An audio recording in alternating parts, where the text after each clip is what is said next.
2. Welcome back, WNST, Towson, Baltimore, and WNST.net. The first place AFC North champion, number 1 seed, weekend off, feet up. Where's Lamar going this weekend, Luke? What do you think Lamar Jackson's doing this weekend, huh?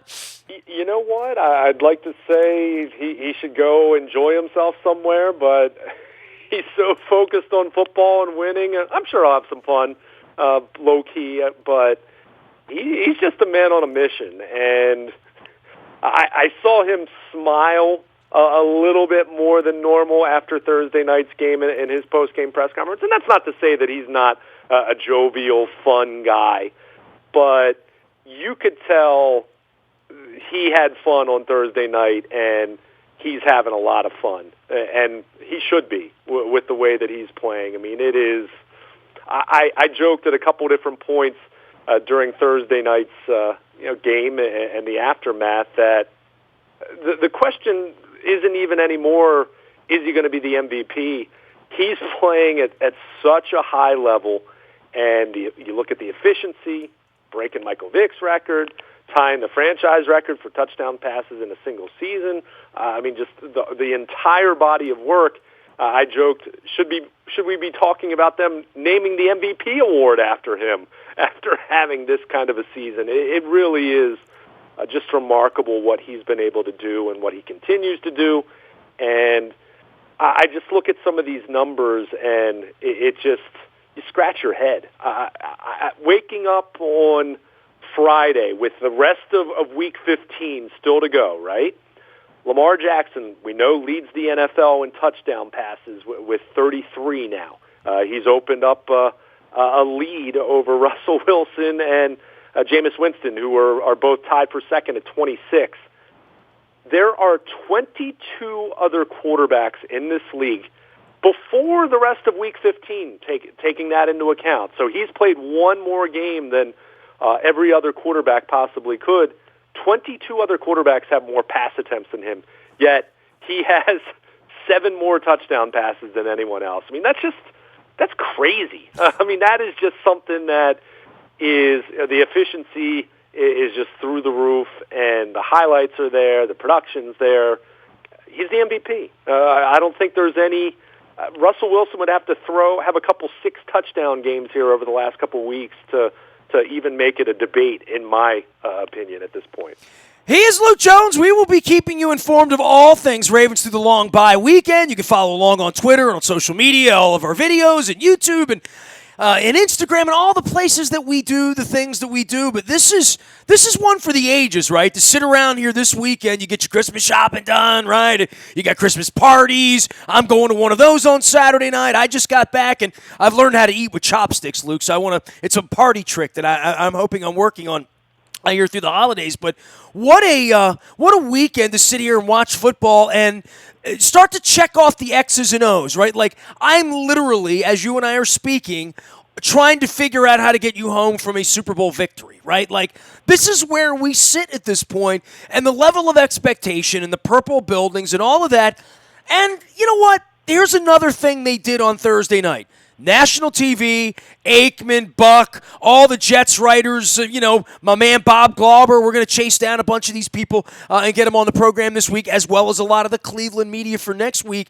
But the bright lights on a Thursday night, the best player on the planet, and all he does is, goes out and, tosses another nickel, right? I mean, it's like, it's kind of crazy where the bar is. 3 days rest, no problem. Hey, your left tackle concussion, no problem, right?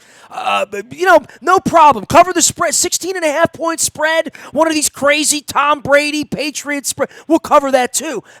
I don't know where the boxes are, but I know that there's always sort of, the hole is Cleveland next week. The hole is the Steelers coming into 2 weeks if you have to win that game.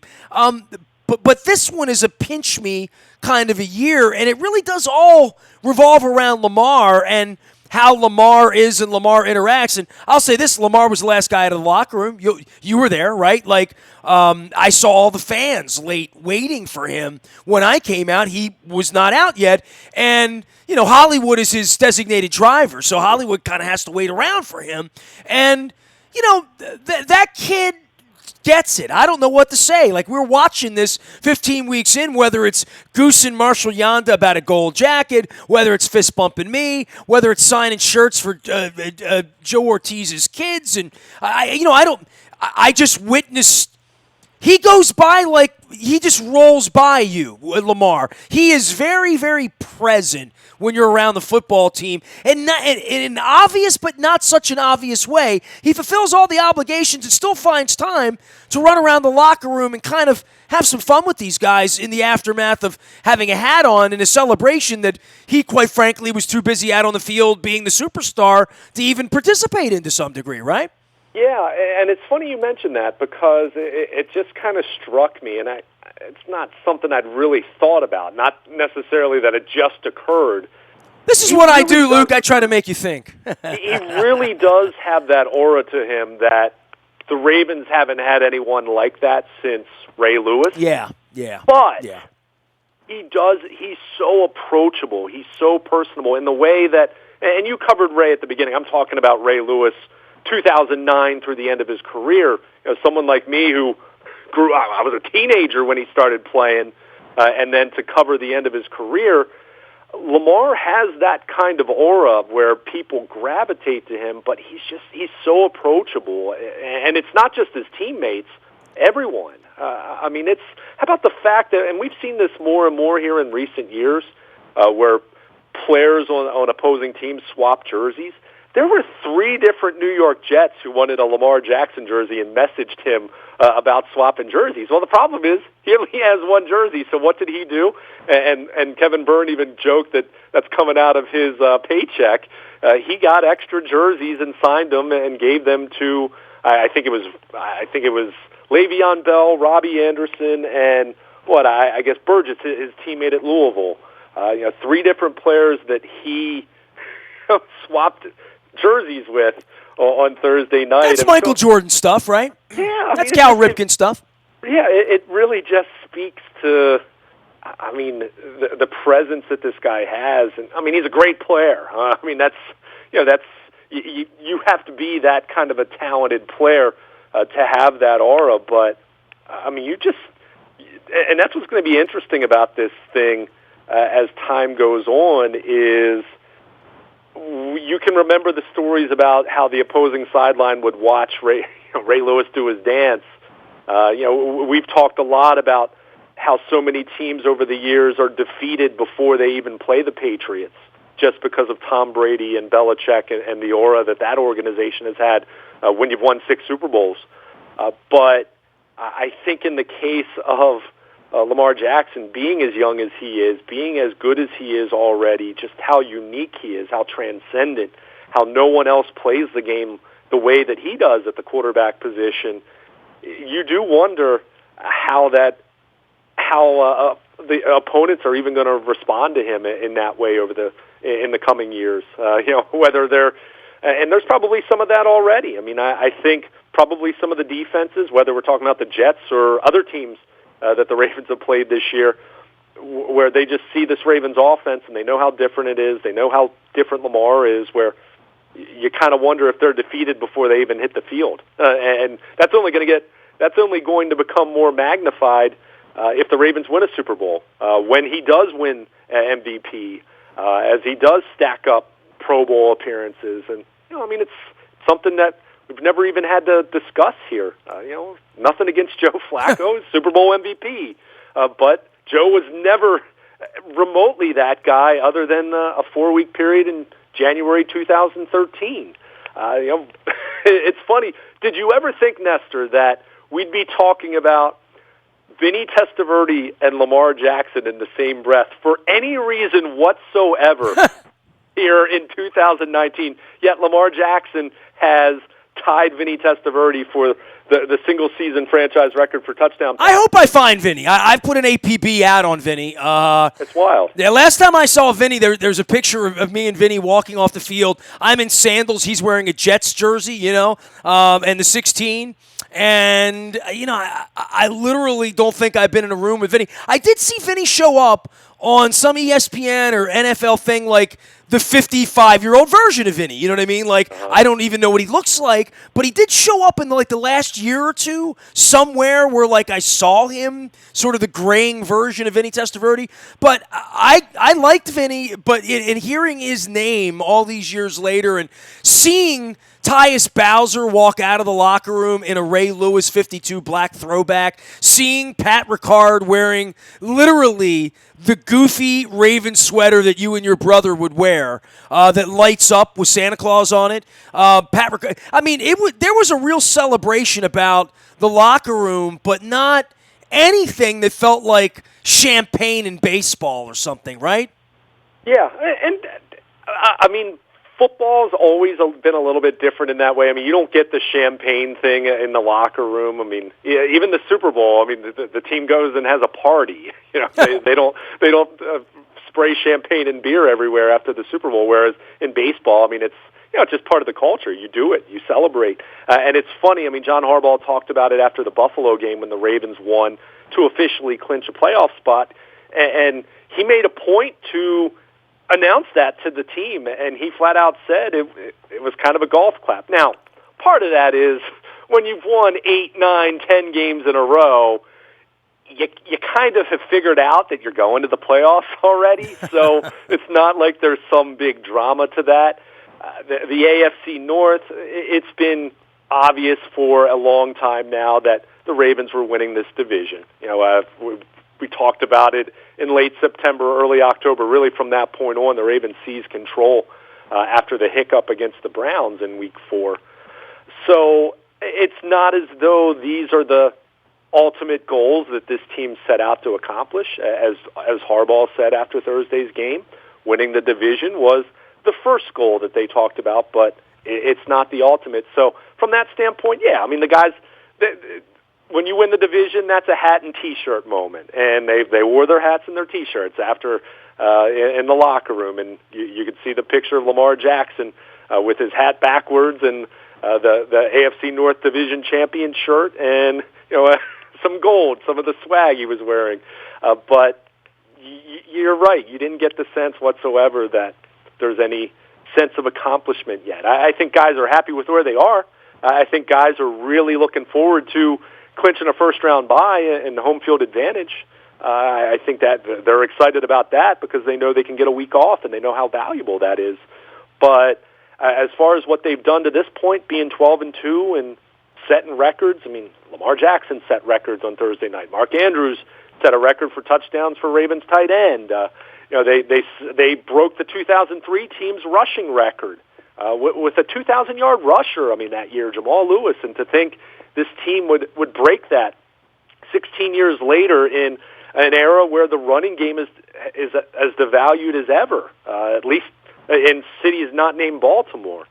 So to see all those accomplishments, but then to just see the guys basically look like, okay, that's pretty cool. We're going to enjoy this. We're going to enjoy having a couple days off here on the back end of the Thursday night game, but there's really no sense of accomplishment. And I thought Lamar Jackson made an interesting point. He was asked about it, how this division title feels compared to last year. And, I mean, he flat out said it. I mean, they were 4-5. I mean, think about it. They were 4-5. Their longtime former Super Bowl MVP quarterback was hurt. The reports were everywhere that John Harbaugh was going to be gone at the end of the season. The Ravens were going nowhere fast. They had lost 3 in a row. And then they went on that run. So, yeah, when they beat Cleveland to clinch the division in Week 17 last year, there was a major sense of accomplishment. And do I think that had any negative impact on what happened against the Chargers the following week? I have no idea, but I'd say probably not. Sometimes you just lose. I mean, that's the way it works. Not every team wins. Shocking, I know. But this team, it's different, and it really does feel like they're on... It sounds cliche, but it feels like they're on a mission where they know what their end goal is, and they're not going to be happy or satisfied with anything short of being in Miami for the Super Bowl. Here's Luke Jones. He, of course, will be out on the backfields as the Ravens get through this. This is an interesting little hump period for them, right? These couple of days off, and I had joked earlier about, hey, I wonder what Lamar's doing here, taking time off around the pool or whatever. A lot of the guys did remark that sitting around and watching football this weekend is going to be nice. The Cleveland game, obviously, feels sort of trappy next weekend, right? And the one thing I want to talk about with Lamar that we haven't talked so much about 8 weeks ago, 6 weeks ago, saw more of it over the last 2 or 3 weeks. Low hits, high hits, hard hits, him running into linebackers. And then more than that, cheap shots, right? Like, whatever that BS that Greg Williams was doing down on the goal line twice, I guess they could have done it 5 times if they wanted to.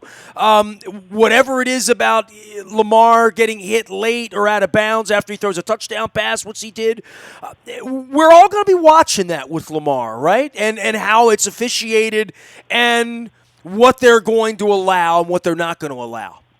Yeah, well, I mean, it's really no different than, we heard this be a major talking point with Cam Newton over the last 5-6 years. I mean, any quarterback that's mobile, there's certain protections within the pocket. There's, once you're out of the pocket, but if you go back to a passing position, you're supposed to still have those protections. And of course, when you're out running in open space, when you take off as a runner, there are no protections, and Lamar was even asked about that. And look, I mean, I think that there is something to be said that it is football at the end of the day, and he's going to run, then defenses should hit him. Now, I'm not saying illegally, but if you're just going to sit there and wait for Lamar Jackson to slide or run out of bounds, we've seen enough of this now over a calendar year that you give Lamar Jackson that opening, he's going to get extra yards on you, or he's going to be gone for a touchdown. So it is a very precarious position for the opposition to be in. But at the same time, the Ravens, Lamar Jackson is their, he's their meal ticket to the Super Bowl. I mean, that's it. Yeah, take nothing away from other guys on this team, and there are other great players and other guys that are going to go to the Pro Bowl, and there are other facets of this team that have gotten much better, like the defense, and it's a good special teams unit, Thursday notwithstanding. But Lamar Jackson is the beginning and the end. So yeah, they are going to be sensitive to any hits or any tactics that appear to be questionable. I don't think anything's gotten out of hand or anything like that. We talked a little bit about that. But it's only going to take one, right? Literally. Sure. But that's why you say something. That's why someone like an Earl Thomas leading into the Jets week, flat out said, I want officials to just be aware of that. And I always think back to what Buck Showalter used to say, I'm not paranoid, I'm alert. And that's kind of where the Ravens are right now with that stuff. And I don't think there's been too much. I mean, I think we've seen some lower hits on him, to the thighs, but that's completely legal. Let's point that out. And we've seen a couple be called for penalized lower hits, knees or below. That's not legal in the pocket. And we've seen some that have been a little more borderline. You could say, okay, that was probably okay, but that was on the borderline. So, yeah, I think in the same way that the Patriots, want to see Tom Brady all these years protected in the pocket, and Peyton Manning in Indianapolis and Denver, and Lamar Jackson's a franchise quarterback. I mean, let's call it what it is at this point. Do I think he's going to win the MVP every year moving forward? Probably not, because I know how these things work, but he is very much establishing himself as a franchise quarterback and the guy that you hope is going to be your quarterback for the next decade plus. So in order for him to be your quarterback for the next decade plus, what has to happen?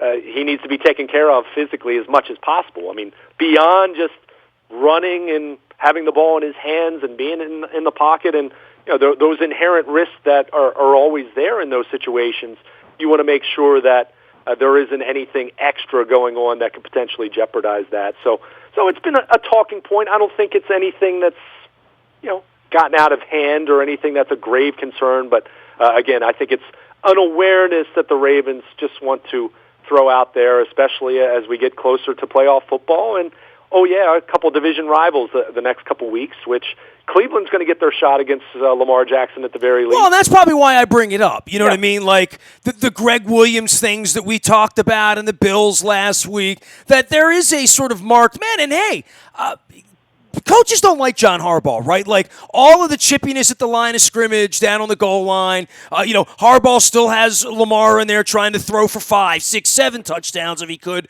to do the MVP chance and all that. Game's 35-7. Lamar's running around. I mean, the Harbaugh boys, they run it up. They're gamers. They play ball, and.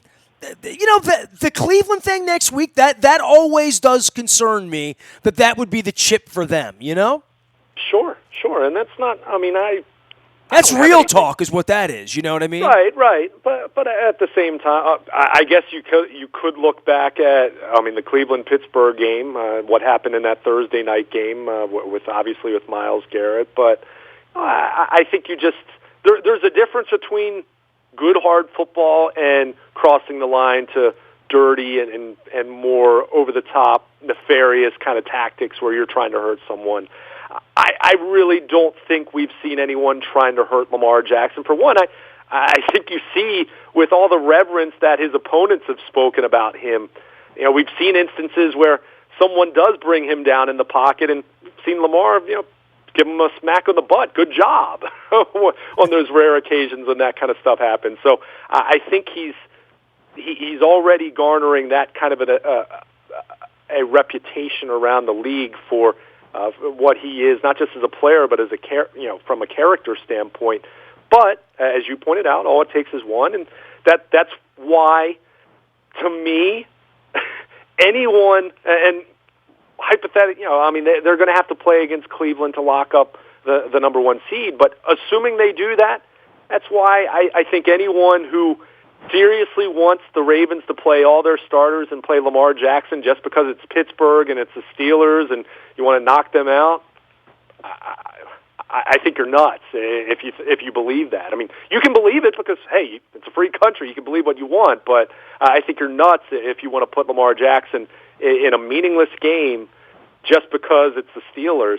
And the perfect example I'll cite, and you'll remember this very vividly. Think back to 2003. Ravens clinched the AFC North earlier in the day because the Bengals lost to the Browns. They ended up playing that game straight up against the Steelers. And part of it, Jamal Lewis was going for 2,000 yards, and he got it. But what happened in that game?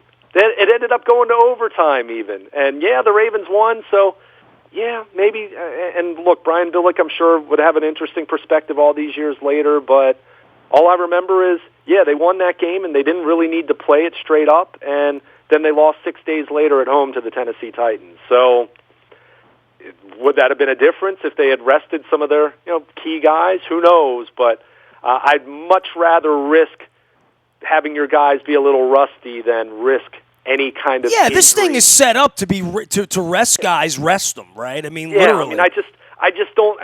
I know it's the Steelers, but so what?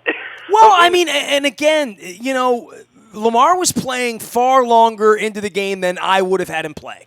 On Thursday night, and they've had such a luxury of being up 40 points in so many of these games that RG3 can come in there and do what he does.